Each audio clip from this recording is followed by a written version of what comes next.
Bwana Yesu asifiwe. Amen. Sinipate mtu ambaye anaweza kutusomea kwa Biblia ya Kiswahili kwenye kitabu cha Kumbukumbu ya Torati mlango wa 28, mlango wa 28 aya ya kwanza tukiteremuka. Bwana Yesu asifiwe. Kuna vitu tunajikomboa nazo katika maisha yetu. Bwana Yesu asifiwe. Kuna ukombozi unapatikana, na huo ukombozi unapatikana kwa neno la Mungu. Bwana Yesu asifiwe. Ukombozi unapatikana katika neno la Mungu, na unapatikana wakati unapoisikia. Maandiko yanasema ya kwamba imani huja kwa kusikia, na kusikia neno la Mungu. Kwa hivyo imani ambayo tunayoipokea kwa kusikia neno la Mungu, na hii imani inazalika wakati tunakuwa wasikivu, tunakuwa very careful kwa kusikiza neno. Ni nini Mungu asa anataka kunijulisha? Ni nini Mungu asa ako nacho kwa ajili yangu? Ni nini Mungu anataka kutenda na maisha yangu? Bwana Yesu asifiwe. Hallelujah. Amen. Kuna mtu amefika pale? Kumbukumbu la Torati mlango wa 28 mstari wa kwanza. Sunday tuliona vile ambavyo Malaki ananena na kanisa. Bwana Yesu asifiwe. Anasema ya kwamba tumemuibia Bwana, na sisi tunauliza tumemuibia aje?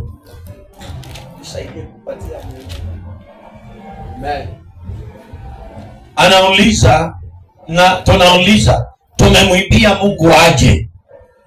Bwana Yesu asifiwe. Anasema ya kwamba tumeiba fungu la 10 pamoja na sadaka. Kwa maana fungu la 10 inaandamana pia na sadaka. Hauwezi kutoa fungu la 10 tena ukose kutoa sadaka. Inabidi unatoa fungu la 10 na unatoa sadaka. Lakini emphasis kubwa ni katika nyumba ya Bwana kukuwe na chakula katika nyumba ya Bwana. Na nikasema ya kwamba kutii ni bora sana. Kutii ni bora sana kwa kile ambacho Bwana amekubariki nacho. Unapompatia, unafanya njia ya Mungu inakuwa rahisi, kwa maana amekupa, unampatia tena. Bwana Yesu asifiwe. Amekubariki na pesa, amekubariki na kazi, na ile kazi ambayo amekubariki nayo, amekubariki nawe uwe baraka. Bwana Yesu asifiwe. Kwa maana 10% inatutetea. Bwana Yesu asifiwe. 10% inatupigania sisi wenyewe, inatupigania kwa watoto wetu, kwa kazi zetu, kwa zile vitu tunazozifanya. Unakuta kwamba kuna security ya Mungu ameweka katika maisha yetu. Na wakati tumekosa kuwa watiifu, wakati tumekosa kusikia sauti ya Mungu na kuifuata na kuitimiza, basi itakuwa na matatizo. Bwana Yesu asifiwe. Tumefika kwenye kitabu cha Kumbukumbu la Torati mlango wa 28. Naweza tusomea mstari wa kwanza. Kumbukumbu la Torati, Deuteronomy 28. Yeah. Mstari wa kwanza inasema itakuwa utakaposikia sauti ya Bwana. Itakuwa wakati utasikia sauti ya Bwana Mungu wako kwa bidii kutunza kufanya maagizo yake yote. Kutunza na kufanya maagizo yake yote. Ni kuigizayo leo, ambayo unayohimizwa leo. Ndipo Bwana Mungu wako atakapokutukuza juu ya mataifa yote duniani. Ndipo Bwana atakapokutukuza juu ya mataifa yote. Kitu cha kwanza anasema ya kwamba itakuwa wakati utakaposikia sauti ya Bwana, kuishika na kuitii. Basi anasema ya kwamba naye Bwana sasa anasema kuishika na kuitii na kutilia maanani. Anasema ndipo nitakapokuinua juu ya mataifa yote. Bwana Yesu asifiwe. Kwa hiyo ni mpaka kwanza usikie, na cha pili ni mpaka uweze kutii. Bwana Yesu asifiwe. Kwa hiyo tunapoisikia sauti ya Mungu ni vizuri kuishika na kutenda. Bwana Yesu asifiwe. Inasema utakapoisikia sauti ya Bwana, kuishika na kuitenda vile ambavyo anavyotuagiza leo, ndipo itakuwa. Bwana Yesu asifiwe. Hawezi inuliwa na Mungu kabla hujatii neno lake. Unainuliwa na Mungu kwa maana umetii neno lake. Bwana Yesu asifiwe. Kwa hiyo ni mpaka kwanza usikie Bwana anasema nini, Mungu anasema nini kunihusu, kunielekea maisha yangu. Ni nini Mungu ananena na mimi leo? Bwana Yesu asifiwe. Malaki anasema tumemwidia Bwana. Bwana Yesu asifiwe. Hebu rudi Malaki, katika kitabu hicho cha Malaki mlango wa 3 mstari wa 9. Haleluya. Bwana Yesu asifiwe.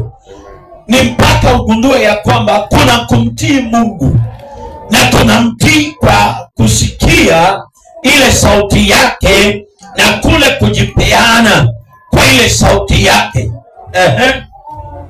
Mstari wa 9.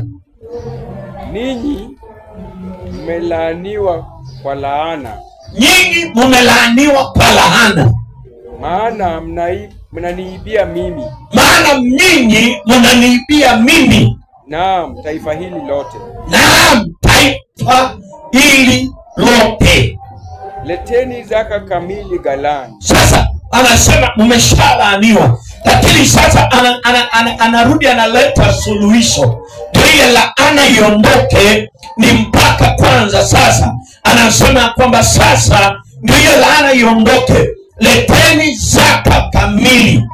Katika nini? Ghalani. Katika ghalani. Kwa nini tulete zaka yote kamili? Kwa maana ile laana ndio iondoke katika maisha yetu. Ni mpaka kwanza tutii sauti ya Mungu. Bwana Yesu asifiwe. Ni mpaka kwanza tushike kila Mungu ananena na sisi. Ni mpaka tujitolee ya kwamba Mungu umenena na sisi, na sisi ni mpaka tukutii. Bwana Yesu asifiwe. Na hii hatua inatokana na wewe binafsi. Bwana Yesu asifiwe. Inatokana na wewe binafsi. Ni mpaka wewe mwenyewe udiscipline yourself, ujichunguze na ujiweke sawasawa na neno la Mungu, kwa maana ni mpaka Mungu atakubariki. Kwa nini? Kwa maana wakati unaposikia na wakati unaposhika na wakati unapotii, anasema nitakuinua, na nitakuinua si kutoka tu chini, nitakuinua juu ya mataifa yote ya ulimwengu. Bwana atakuinua, na anakuinua kwa ajili ya kutii. Haleluya. Bwana Yesu asifiwe. Imagine wewe mwenyewe ndio unakataa kuinuliwa na Mungu. Unajitileisha wewe mwenyewe. Bwana Yesu asifiwe. Unasema mimi sitaki kuinuka. Mimi tunataka nikae katika maisha ya shida. Nataka nikae maisha ya matatizo. Nataka nikae maisha ya laana. Ni wewe mwenyewe unajifunga. Bwana Yesu asifiwe. Maandiko yanasema leteni sasa hiyo zaka kamili katika nini? Gala.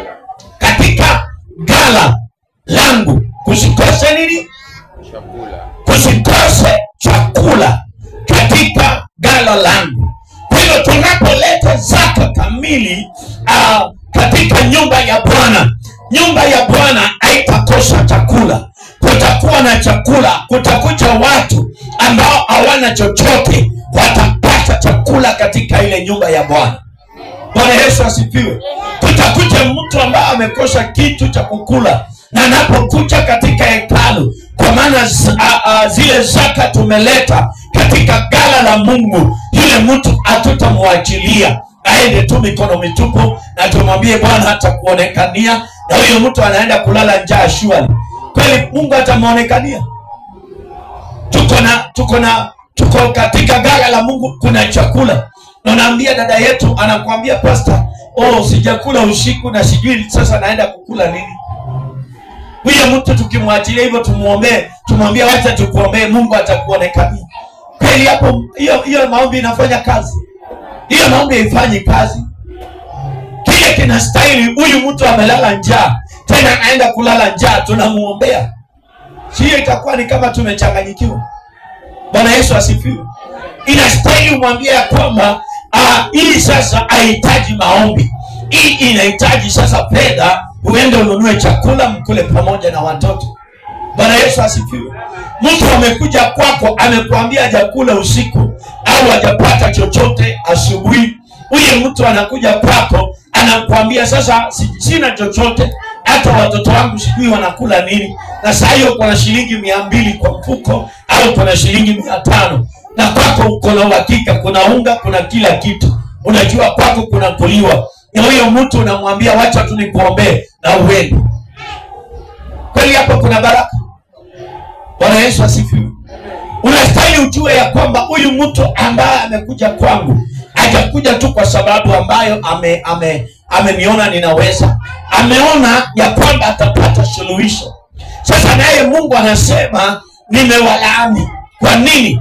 Kwa maana mmechukua ile fungu la 10, hiyo zaka kamili inastahili kuja katika nyumba yangu, kupatikane chakula kwa wale ambao hawana chakula, kwa wale ambao wamelala njaa wapate chakula. Sasa na sisi tunarudi tunaiba. Sasa tukiiba kile ambacho Mungu ametupatia katika nyumba yake, kutakuwa hakuna chochote.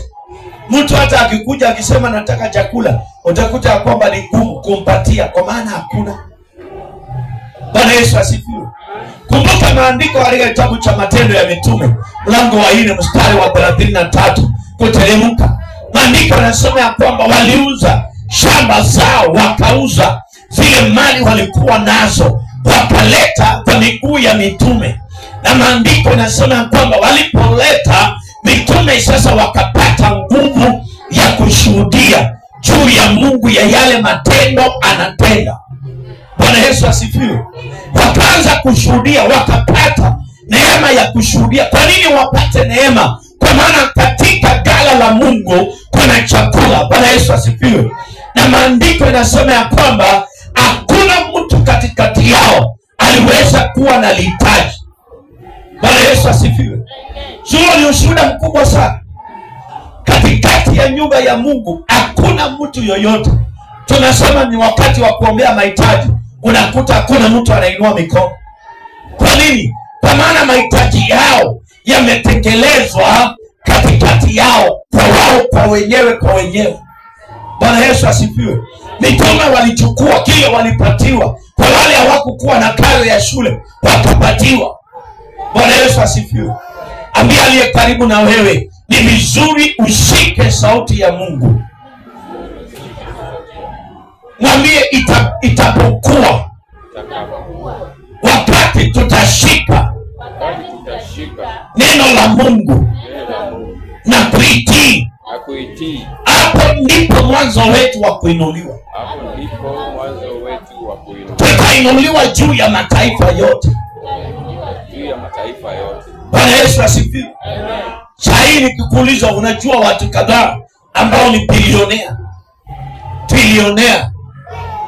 watu ambao wako juu, wako top, wameinuliwa mpaka wanajulikana na nchi zote. Bwana Yesu asifiwe.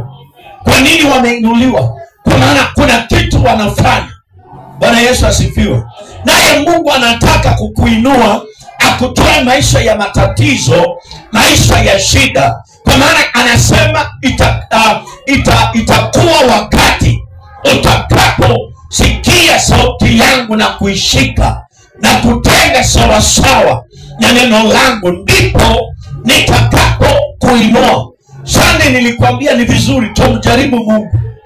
Bwana Yesu asifiwe. Inaweza kuwa ni shilingi 100. Hiyo 100 kuwa mwaminifu kwa hiyo 100 ambao umebarikiwa nayo kwa ile kazi umefanya. Hiyo 100 sasa sema ya kwamba hii 10 nitaipeleka kwa nyumba ya Mungu. Wakati watu wanaombewa tithe, nitaipeleka, na nitakapoipeleka wanapoombewa ile tithe, hata mimi nitaombewa. Nitakuwa mwaminifu, nitashika neno la Mungu, nitamjaribu. Kwa maana anasema nijaribuni. Hebu endelea mtu wa Mungu. Bwana Yesu asifiwe. Ni leo mstari wa 10. Haleluya. Mstari wa 10. Leteni zaka kamili ghalani. Leteni zaka kamili ghalani. Ili kiwemo chakula katika nyumba yangu. Ili kuwepo chakula katika nyumba yangu. Mkanijaribu kwa njia hiyo. Mkanijaribu kwa njia hiyo. Asema Bwana wa majeshi. Asema Bwana wa majeshi. Mjue. Sasa anasema mkinijaribu. Mjue kama sitawafungulia madirisha ya mbinguni. Mjue kama sitafungua. Mungu sasa hapa anaapa. Mjue ya kwamba kama sitafungua madirisha ya mbinguni.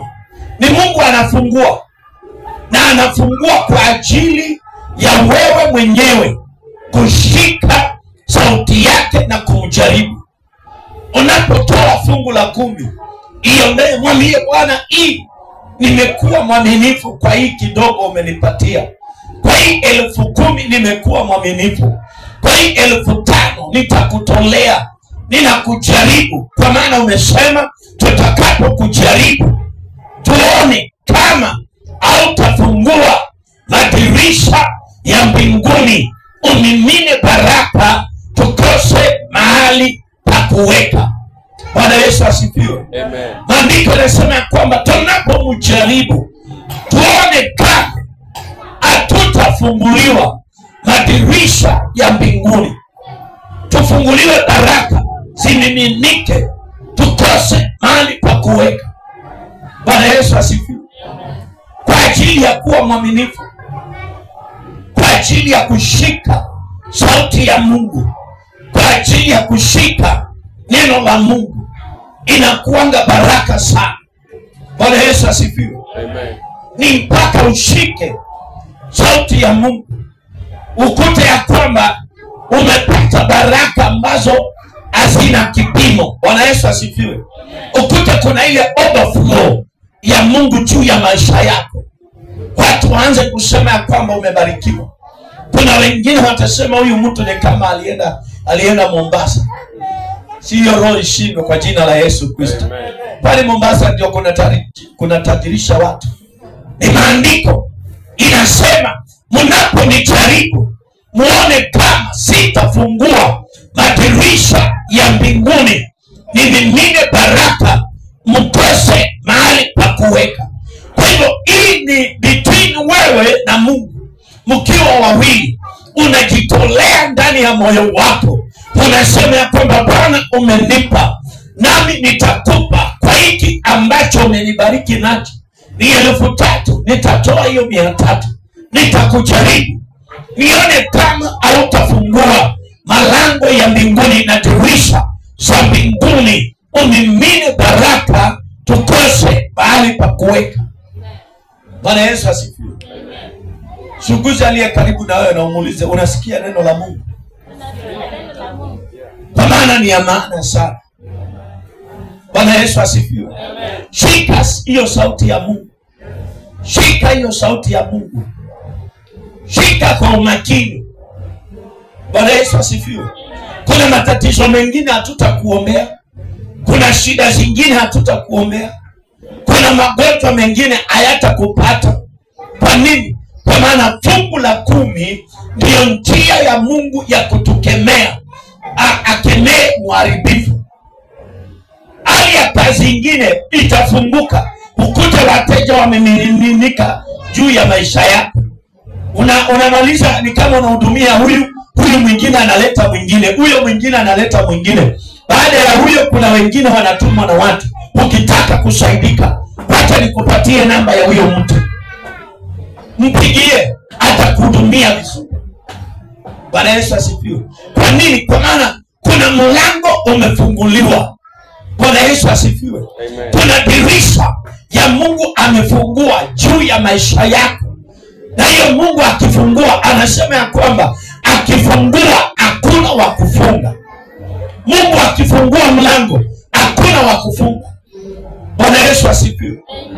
Kwa hivyo ni vizuri tujue ya kwamba tunaposikia hii sauti ya Mungu ya tuwe waaminifu, ni juu ya maisha yetu. Faida ni kwetu. Bwana Yesu asifiwe. Faida ni kwa maisha yako, faida ni kwa boma yako, faida ni kwa watoto wako. Bwana Yesu asifiwe. Kwa nini? Kwa maana Mungu anaona kwa siri vile ambavyo umekuwa mwaminifu. Bwana Yesu asifiwe. Hakuna kitu Mungu anaweza ficha. Hakuna kitu unaweza ficha Mungu. Mungu anaona kila kitu. Bwana Yesu asifiwe. Hebu tusomee Zaburi 139 mstari wa 1. Haleluya. Zaburi 139 mstari wa 1. Ujue ya kwamba hakuna chochote tunaweza kumficha Mungu. Zaburi 139 mstari wa 1. Psalms 131. Andiko inasema, Bwana, Bwana, umenichunguza na kunijua. Bwana, Bwana, umenichunguza na kunijua. Sikia vile Daudi anasema, Bwana, unanijua na umenichunguza na kunijua. Wewe wajua kuketi kwangu na kuondoka kwangu. Wewe unajua kuketi kwangu na kuondoka kwangu. Umelifahamu wazo langu tokea mbali. Hata umelifahamu wazo langu kutokea mbali. Unasikia vile Mungu anajua mambo? Anajua hata mawazo yako, hata kutokea mbali, hata kabla hujaamka. Mungu anajua mawazo yako, anajua kuketi kwako. Umepepeta kwenda kwangu na kulala kwangu. Umepepeta kwenda kwangu na kulala kwangu. Umeelewa na njia zangu zote. Umeelewa na njia zangu zote. Bwana Yesu asifiwe. Mungu anajua njia zetu, anajua mapito yetu, anajua upungufu wetu, anajua kumtii kwetu, vile ambako kulivyo, vile ambavyo unalemewa hata kumtii, anajua. Lakini siku ya leo anatuita tuwe waaminifu, tuweze kushika sauti ya Mungu, tuweze kushika neno la Mungu, tuweze kutenda sawa sawa na neno lake. Kwa nini? Kwa maana kama anajua kuenda kwetu, anajua kuketi kwetu, anajua kuamka kwetu, anajua kulala kwetu, anajua mawazo yetu, ni nini sasa tunaweza mficha? Ni jukumu yetu tuitike kwa wito wake, tuseme ndio Bwana, tunaitika kwa wito wako, ya kwamba tutakutii, ya kwamba tutashika neno lako, ya kwamba tutatembea sawa sawa na neno lako katika maisha yetu. Bwana Yesu asifiwe. Hakuna ukombozi ambao umepita kama kushika neno la Mungu. Bwana Yesu asifiwe. Kwa maana wakati tunashika neno la Mungu, tunapokea ukombozi wa Bwana. Anatukomboa yeye mwenyewe, anatuhudumia yeye mwenyewe. Kwa nini? Kwa maana tumeshika sauti yake, tumeaminika kwa sauti yake. Bwana Yesu asifiwe. Amen. Haleluya. Amen.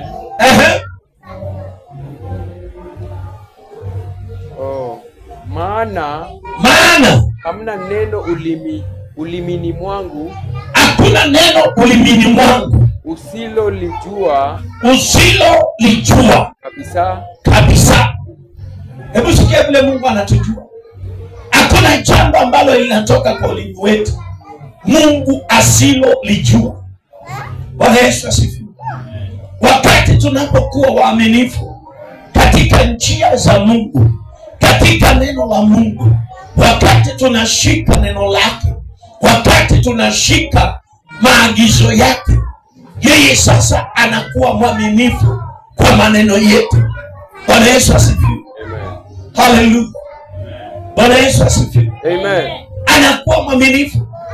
Sasa nilikuonyesha na nikakuonyesha mfano na Gabriel, na nikamwambia ninampatia viti ashike na asipeane akatalie, na nikamwambia chukua kiti kingine.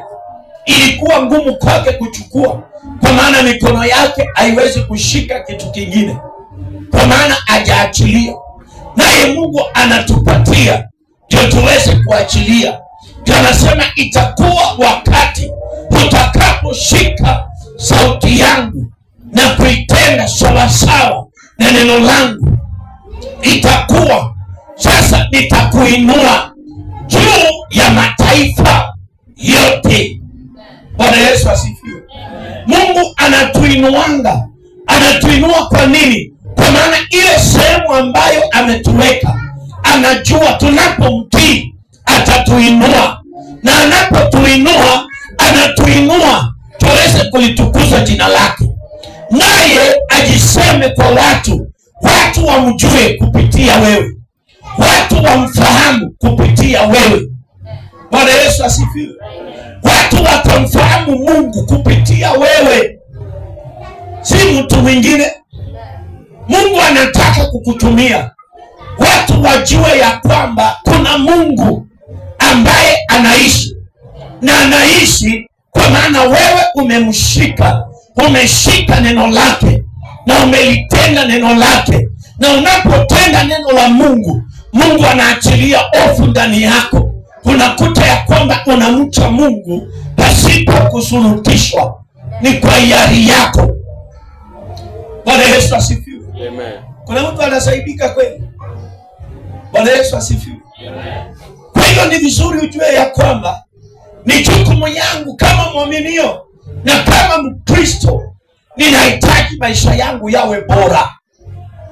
Bwana Yesu asifiwe. Na ndio nilisema wakati mwingine hatima zetu ni sisi wenyewe tunazifunga. Na nikauliza kama kuna mtu katikati yetu alitaka kuwa daktari, sasa kama ni daktari, akatuambia hajafikia hiyo maono, lakini ilikuwa ndoto zake atakuwa daktari. Bwana Yesu asifiwe. Challenge inakujia wapi? Inakujia kwa maana hatujashika ile sauti ya Mungu. Bwana Yesu asifiwe. Hebu turudi hapo katika kitabu cha Kumbukumbu. Kitabu cha Kumbukumbu Torati, huyo mlango wa 28. Amen. Hiyo mstari tulikuwa tumesoma wa kwanza, tumemaliza bado.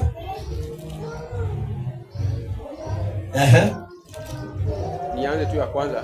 Ianza tu ya kwanza. Itakuwa utakaposikia sauti ya Bwana. Itakuwa wakati utasikia sauti ya Bwana Mungu wako kwa bidii kutunza kuyafanya maagizo yake yote. Kutunza na kuagiza maagizo yake yote. Bwana Yesu asifiwe. Kutunza. Unajua kuna wakati unatunza mtoto, kuna wakati unaangalia mtoto asishike maji moto, asiingie jikoni, unamtunza kama mama. Sasa na sisi itakuwa kama tutatunza ile sauti ya Mungu na kumcha Mungu kwa hiyo sauti yake, kutunza kwa kushika hiyo sheria ya Mungu. Mungu anasema ya kwamba anataka aone tumemtii, anataka aone tuko waaminifu, anataka aone huo moyo wa kumtii. Sasa anasema tunapoitunza hiyo sauti yake,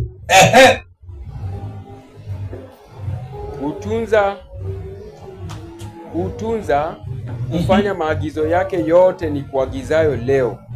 Kutunza na kushika yale maagizo Mungu anatuelezea siku ya leo. Ndipo Bwana Mungu wako atakapokutukuza. Ndipo Bwana Mungu wako atakutukuza juu ya mataifa yote ya duniani. Juu ya mataifa yote ya duniani. Hiyo ni ukuu wa aina gani? Uko ni kutukuzwa kwa aina gani? Kwa kusikia sauti ya Mungu na kutunza. Ambia aliye karibu na wewe, tunza sauti ya Mungu. Tunza sauti ya Mungu. Usichukulie mambo ya Mungu kama kawaida. Wakati Mungu ananena na sisi, usichukulie kama kawaida. Unastahili usikie na ushike na utunze hii neno la Mungu anayezungumza na sisi leo. Kwa maana Mungu anataka abadilishe hatima yako. Anataka kuweke kwenye hatima aliyekuumbia ukae ndani yako. Bwana Yesu asifiwe. Anataka aone ushindi ambao aliahidi juu ya maisha yako. Kumbuka Jeremiah 29 verse 11 anasema ya kwamba ninawawazia mawazo mema na si mawazo mabaya. Ninawawazia mawazo yenye mwisho wenye amani, mwisho wenye ushindi. Huo mwisho Mungu ameahidi kwetu. Anataka aone tumeshika kwa nguvu, na anataka aone yale mawazo anayotuwazia sasa anayaruhusu yaingie kwa maisha yetu. Bwana Yesu asifiwe. Halo. Kuna siku umewahi tembea ukiwa uchi, mama yako amekataa kukununulia nguo? Hakuna mzazi anaweza kubali mtoto wake atoke aende akiwa uchi, hata kama ni maskini kiwango gani, hata kama umaskini inanuka. Bwana Yesu asifiwe. Hakuna mzazi anaweza kukuruhusu. Bwana Yesu asifiwe. Ni mpaka kushughulikie vile utakula, vile utalala, vile utaamuka. Hata kama watu kwenu wanakuita maskini, lakini umevikwa, uko na nguo, uko na mavazi. Bwana Yesu asifiwe. Lakini kuna umaskini unaokuja kwa ajili ya kutopojua na kutopoelewa majira na wakati wa Mungu. Inabidi wewe mwenyewe sasa ujitolee. Kwa maana sasa tuko katika mafundisho ya neno la Mungu. Sasa wewe mwenyewe ni ushike na hiyo neno. Utakapoishika na kuitunza ndani ya moyo wako, ya kwamba I will be faithful, I will be faithful. Hakika mbele za Mungu na mbele za watu nitahakikisha uaminifu wangu nimeutimiza mbele za Mungu na mbele za watu. Nitatenda sawa sawa na neno lake, nitatunza neno lake. Kwa maana wakati tunapotunza neno la Mungu katika mioyo yetu, ndipo ushindi unaachiliwa. Haleluya. Kwa nini Yesu alimshinda shetani? After prayer and fasting 40 days, na wakati ambao imefikia majira ya kufungua, shetani anakuja kumjaribu. Anamwambia, kwa maana alijua Yesu ako na njaa, akamwambia badilisha haya mawe yawe mkate uweze kukula. Akamwambia imeandikwa, hauwezi kumjaribu Bwana Mungu wako. Kwa nini? Kwa maana katika hili neno ndilo linatupatia ushindi wa maisha yetu. Na tunapotunza hii neno la Mungu, ndipo tunafanikiwa, ndipo kunakuwa na urahisi katika maisha. Bwana Yesu asifiwe. Kumbuka katika kitabu cha Joshua mlango wa 1 mstari wa 8, Joshua anaambiwa na Mungu, itakuwa wakati hii neno langu, kitabu hiki cha Torati kisiondoke kinywani mwako. Inazo anamwambia, kiri neno langu na utapata ushindi Joshua. Ijapokuwa wale watu unaenda kukutana na wao, maandiko yanasema kwamba walikuwa mataifa hodari, walikuwa wamebobea katika vita, walikuwa watu ambao wako na tactics zote za kupigana, walikuwa wana ujuzi wa kupigana vizuri, walikuwa watu wameelimika. Na Mungu akamwambia Joshua, itakuwa kama utakapoisikia hii sauti yangu na kuishika. Akamwambia Joshua ya kwamba hiki kitabu cha Torati sasa kisiondoke kinywani mwako. Shika hiyo neno, litamke, na mtapata ushindi pamoja na wana wa Israeli. Sasa inakwamba wakati tumetunza hii neno la Mungu ndani ya mioyo yetu na tumehifadhi, sasa Mungu anaruhusu ushindi ukuelekee. Kwa maana maandiko yanasema kwamba neno la Mungu ni upanga ambao umenolewa sehemu mbili, unakata na ukirudi tena unakata. Kwa nini? Kwa maana Mungu anataka kukupatia ushindi, si kwa akili yako, lakini kwa neno lake anakupatia ushindi. Tupigie tu Mungu makofi jamii. Haleluya. Na ndio katika kitabu cha Kumbukumbu la Torati mlango wa 28 anasema utakapoisikia sauti yangu na utakaposhika sauti yangu, sasa ndipo na utakapoitunza, ndipo nitakuinua juu ya mataifa. Endelea.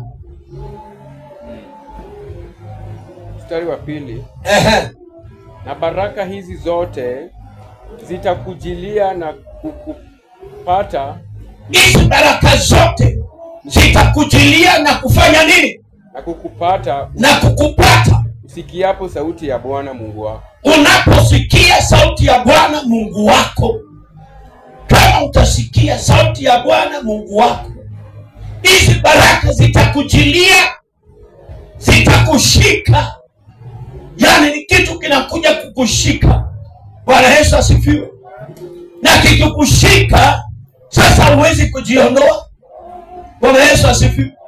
Unajua kuna mtu akishikwa unasikia anapiga nduru, majirani munisaidie, Bwana muniokoe. Bwana Yesu asifiwe. Sasa hizo baraka si za huzuni, hizi ni baraka za amani, na ambazo Bwana anasema tutakapoisikia hizi baraka zitakujilia. Kwa maana hakuna, sasa Mungu ataziamurisha zikujilia kwa maisha yako, zikushike.